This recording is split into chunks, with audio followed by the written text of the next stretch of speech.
La République démocratique du Congo assiste à la naissance d'un État séparé dans les régions du Nord et du Sud Kivu, à l'est de son territoire.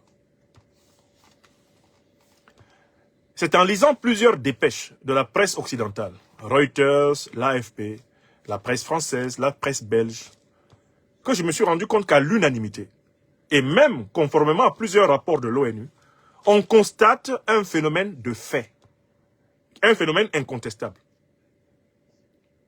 C'est que le M23, avec le soutien du Rwanda et de l'Ouganda, est en train de créer de facto un État autonome, relativement autonome, dans les régions du Sud et du Nord Kivu, à l'est de la République démocratique du Congo.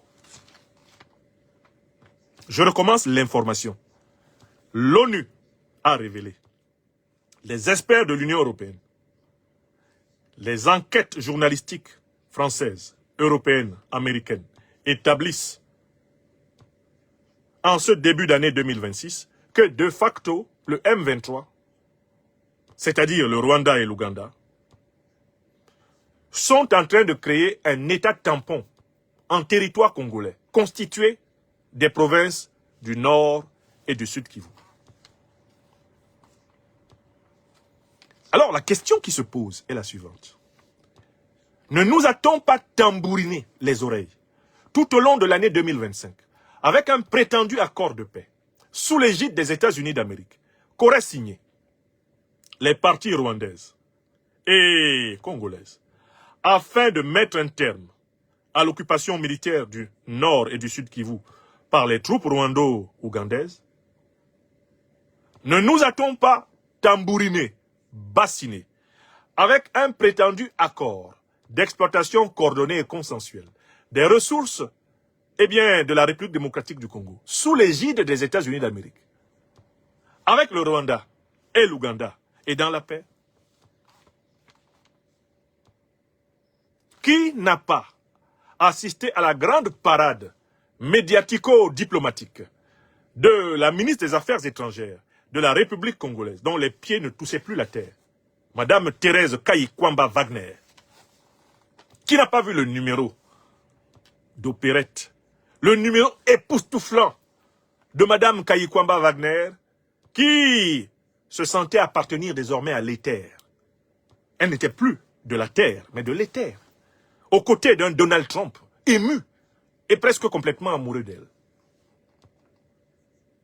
en train de faire signer cette chose infecte qu'on a osé appeler un accord entre le Congo, le Rwanda, l'Ouganda, sous l'égide des États-Unis d'Amérique.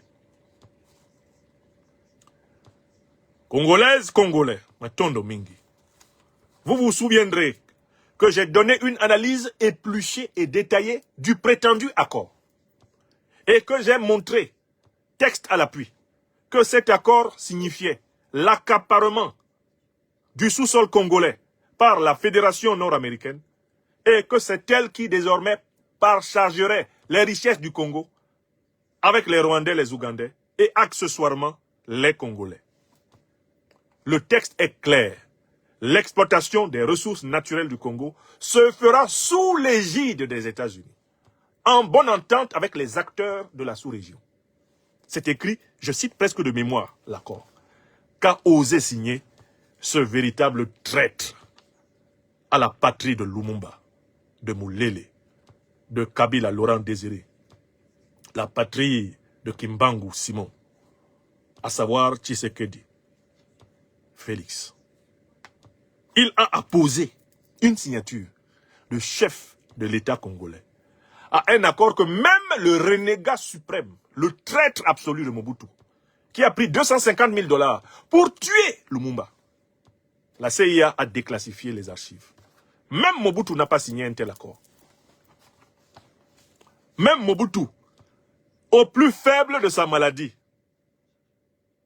lorsque Laurent Désiré Kabila, à la tête de l'AFDL, soutenu par le Rwanda et l'Ouganda, et derrière lesquels se trouve bien sûr l'OTAN, les Américains, les Britanniques, les Français et consorts, quand Laurent Désiré Kabila a le vent en poupe et est en train de remonter sur Kinshasa, et qu'il rencontre Mobutu sur le navire de l'Outenika, un navire militaire sud-africain, il n'est surtout pas question de donner le Congo au Rwanda et à l'Ouganda. Il n'est surtout pas question de donner le Congo aux États-Unis d'Amérique. Même Mobutu, l'un des plus méchants Congolais que la terre ait jamais porté, même Mobutu n'a pas osé signer ça. Tshisekedi a signé ça. Et il a fait applaudir. Il a fait applaudir ce prétendu accord devant un peuple congolais, l'un des plus puissants en vitalité humaine, en vitalité esthétique, en vitalité culturelle, en vitalité intellectuelle. L'un des peuples les plus potentiellement prometteurs et réellement prometteurs. Poumon potentiel du décollage africain. Il a fait présenter cet accord comme une avancée. Nous sommes en 2026 et on constate que l'accord et toutes les négociations n'ont été que des prétextes et des occasions trouvés par les Rwandais, les Ougandais pour progresser sur le territoire congolais sous l'égide de leurs maîtres américains, britanniques et européens. Toute la période de négociation correspond à la période de progression rapide du M23 dans les terres du Congo.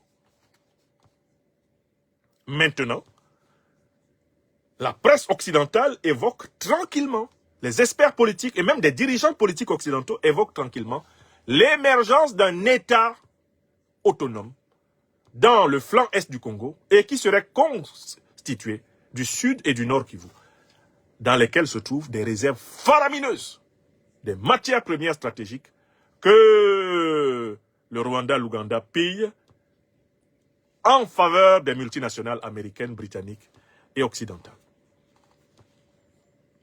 La question est donc la suivante. Congolaises, Congolais, vous qui avez osé croire dans le théâtre farcesque de Washington, dans la maison ovale, vous dites quoi maintenant? Je connais des gens, quand je faisais l'analyse, qui ont dit que j'étais jaloux. Je suis jaloux de quoi? De quoi doit-on être jaloux? Quand on est en train de lire un texte, en utilisant l'intelligence que Dieu nous a transmise, la culture qui nous a été transmise par nos parents, qui nous a été transmise par l'école d'État africaine, qui nous a été transmise par l'université occidentale. Nous lisons un texte du haut de notre agrégation de philosophie, de notre doctorat de philosophie. Et nous disons ce texte est une trahison de la souveraineté congolaise. Nous exposons, avec citation à l'appui, les extraits du texte, qui sont manifestement une extorsion massive de souveraineté. Il se trouve des gens pour dire que nous sommes envoyés par les adversaires ethniques de Tshisekedi. Qu'est-ce que moi je vais chercher dans une querelle ethnique congolo-congolaise? Moi qui suis panafricaniste, je fais quoi avec ça? Je fais quoi avec l'ethnie de Tshisekedi? Dans mon pays natal, on ne me connaît pas dans, les guéguerres ethniques. Je ne fais pas du tribalisme en politique. Je combats le tribalisme en politique.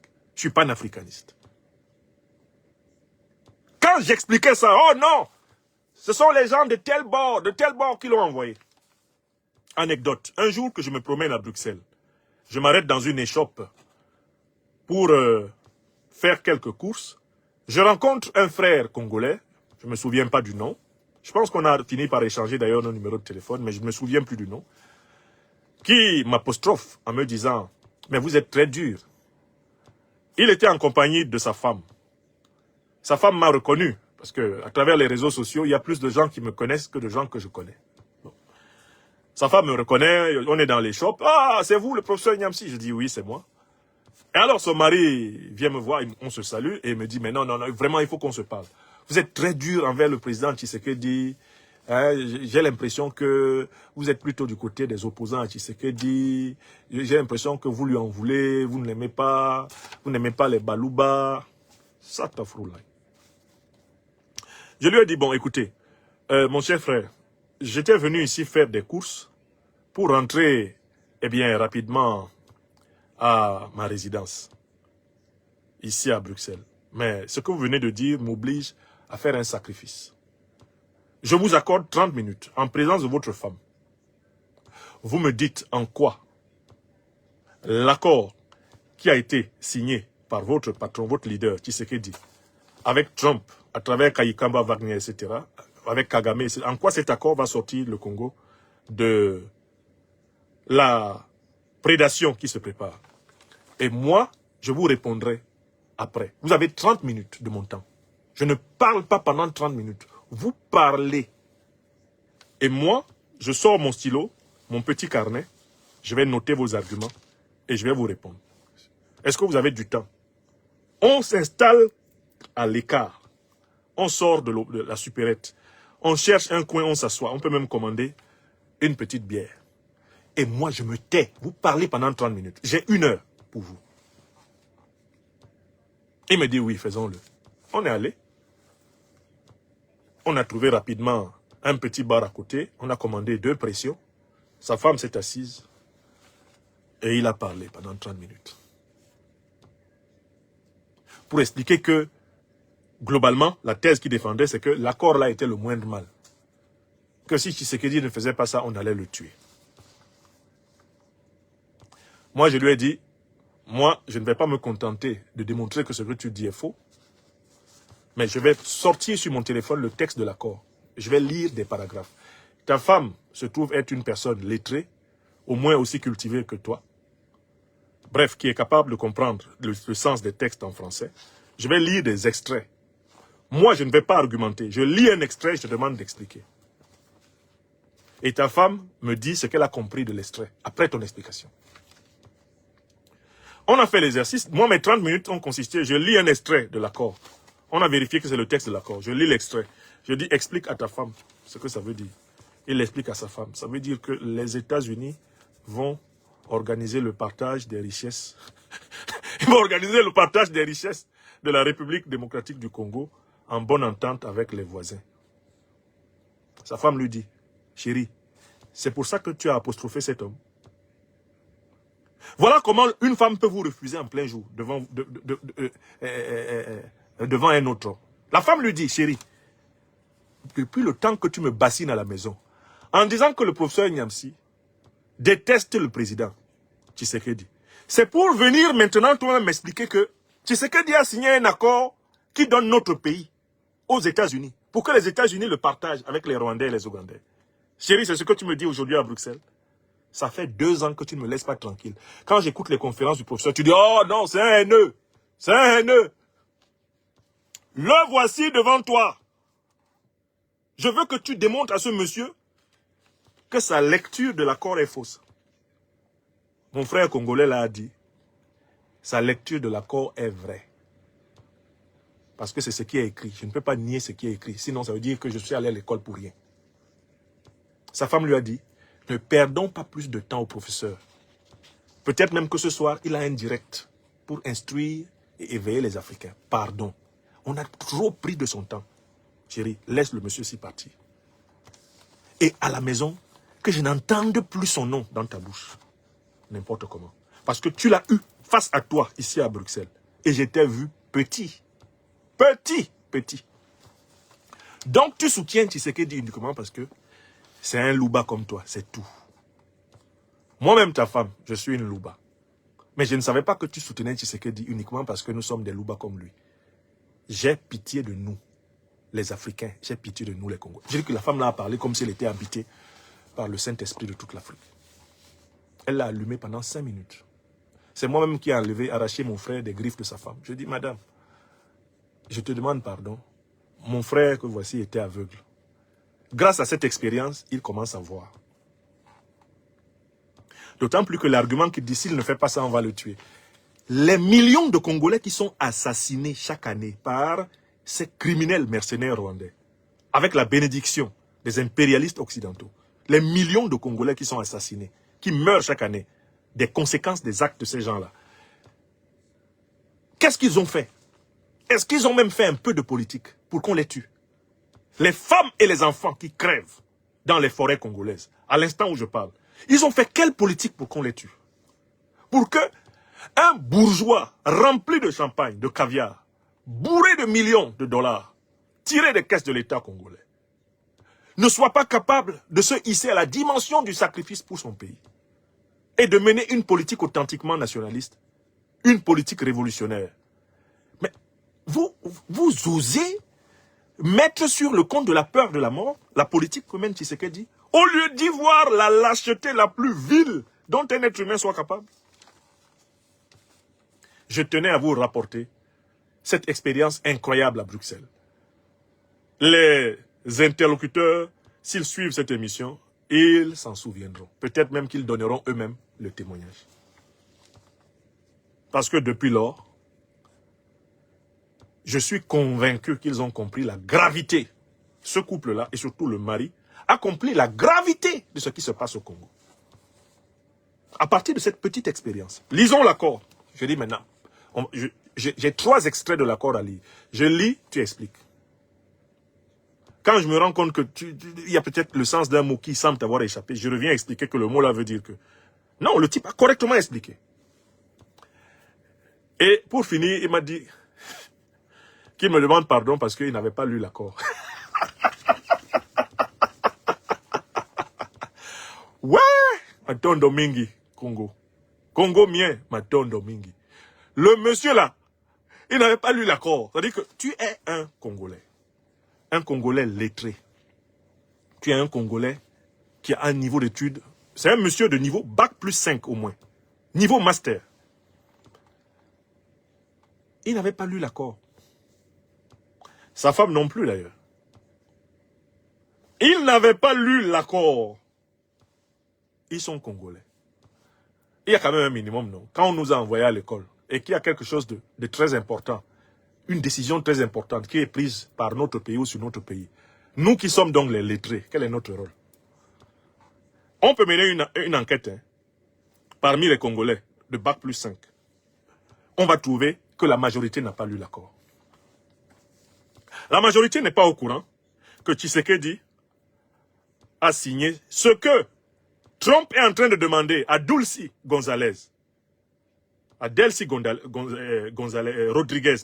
Rodriguez, la présidente intérimaire du Venezuela. Ce que Trump est en train de vouloir l'obliger à signer, c'est ce qu'il a déjà fait signer à... C'est ce qu'il a fait signer à Tshisekedi. L'exploitation des richesses de votre pays sous la supervision des États-Unis. C'est tout. L'accord là, voilà le résumé. L'exploitation des richesses congolaises sous la supervision américaine.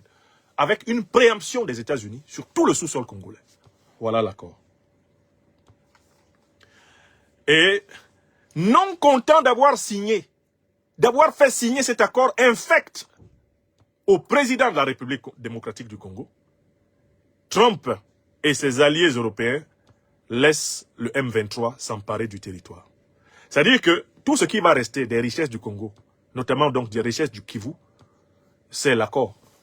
Tshisekedi aura l'accord, Trump aura les richesses, et les Rwandais auront une partie des richesses que Trump a prises pour les États-Unis et les multinationales occidentales, et les Congolais pourront récupérer les miettes. Est-ce qu'en 2026, le son est bon pour mes frères et sœurs congolais et congolaises qui m'écoutent? Est-ce que le son est bon? Vous avez compris? Maintenant, vous avez compris. Je vous parle en Douala. Le Douala qui est une langue issue du grand groupe de langues congolais. Parce que les Douala du Cameroun viennent de l'actuelle République démocratique du Congo à travers la région de Matadi, au Congo. Les Douala disent Osengi Bouam. Est-ce que tu as bien compris? L'Osengi Bouam. Sengaso, écoute donc, Congolaise, Congolais.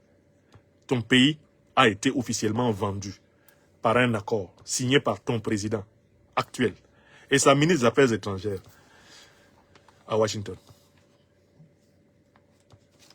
C'est bon? Si ce n'est pas bon et que tu es Congolaise, Congolais, avec un niveau de culture acceptable, va sur Internet, tape Google, texte de l'accord entre le Congo et le Rwanda sous l'égide des États-Unis. Tu tapes la phrase là. L'accord va sortir. Il y a la version en anglais, il y a la version en français. Sur le site officiel américain, le département d'État, Department of States, vous avez les deux versions. Tu lis ça. Tu peux aussi trouver cet accord sur le site de la présidence de la République congolaise. République démocratique. Tu t'en vas, tu lis. Et tu ne me déranges pas. Et tu ne déranges plus quelqu'un pour savoir ce qui se passe dans ton pays. Non seulement il a signé qu'il a vendu le pays, mais on a arraché le pays. Oh, c'est pas possible. C'est ça qui nous fait honte parfois d'être africains. Le gars a signé et les gars ont arraché. C'est exactement comme ils ont fait au 19e siècle avec les faux protectorats qu'ils nous proposaient. Ils nous faisaient signer les protectorats. Une fois qu'on les avait signés, ensuite ils arrachaient le territoire. On dit, on s'est placé sous votre protection. Ah, le matin on se réveille, nous-mêmes on est vos marchandises. Allez voir l'histoire des protectorats signés par des rois, des chefs traditionnels africains, avec les puissances coloniales occidentales au 19e siècle. Dès que tu as signé, tu es prisonnier. C'est toi seul qui n'es pas au courant. Hein? Et ces occidentaux, ils ont le chic d'écrire une toute petite phrase qui t'explique que tu es esclave. Et ils te font signer en bas. Ils te font signer. Parce que quand vous lisez les textes des protectorats, quand vous lisez par exemple les textes des accords de coopération et de défense français avec les pays anciennes colonies, anciens territoires sous tutelle française, il y a toujours des dispositions qui, en français clair, en français très simple, clairement écrites, disent que vous n'êtes pas libre. C'est écrit, noir sur blanc. Les lettrés congolais qui ont lu l'accord savent que cet accord est un accord de soumission. C'est un pacte de soumission. C'est un accord de recolonisation économique, politique, militaire. C'est un accord d'inféodation. Et Donald Trump est quelqu'un qui a un défaut, qui est paradoxalement une qualité pour cette époque de l'histoire du monde. C'est qu'il finit par dire tout haut ce que certains pensaient pouvoir cacher tout bas dans les lignes des petits documents diplomatiques. Écoutez comment il parle au Venezuela. Il dit, nous allons diriger le Venezuela. Désormais, ce sont les États-Unis qui dirigent le Venezuela. La présidente intérimaire du Venezuela fait la volonté américaine. Le pétrole américain, le pétrole vénézuélien appartient. Le pétrole vénézuélien appartient aux États-Unis. Ce sont les États-Unis qui assurent la vente du pétrole. Et il fait même des captures maintenant de navires pétroliers de pays étrangers au motif que ces navires contiendraient du pétrole vénézuélien qui appartient aux États-Unis. Voilà la psychologie de l'homme sous l'égide duquel Tshisekedi prétend avoir trouvé un accord de paix pour le Congo. Oh pitié! Oh pitié! Oh pitié pour le peuple congolais en souffrance. Pitié pour l'Afrique. Quand tu n'as pas pitié, quand tu n'as pas honte, il faut avoir au moins pitié. Félix Tshisekedi. Et c'est ce que je voulais dire. Il n'y a pas d'autre solution. Il faut mettre fin aux régimes néocoloniaux et impérialistes, aux régimes soumis aux impérialistes. Et combattre pour libérer l'Afrique. Avec le soutien des puissances du monde multipolaire. Avec le soutien des puissances panafricanistes authentiques du continent. Il faut mettre fin aux chefferieries de valets de l'impérialisme occidental et poursuivre sans coup férir la lutte de libération continentale.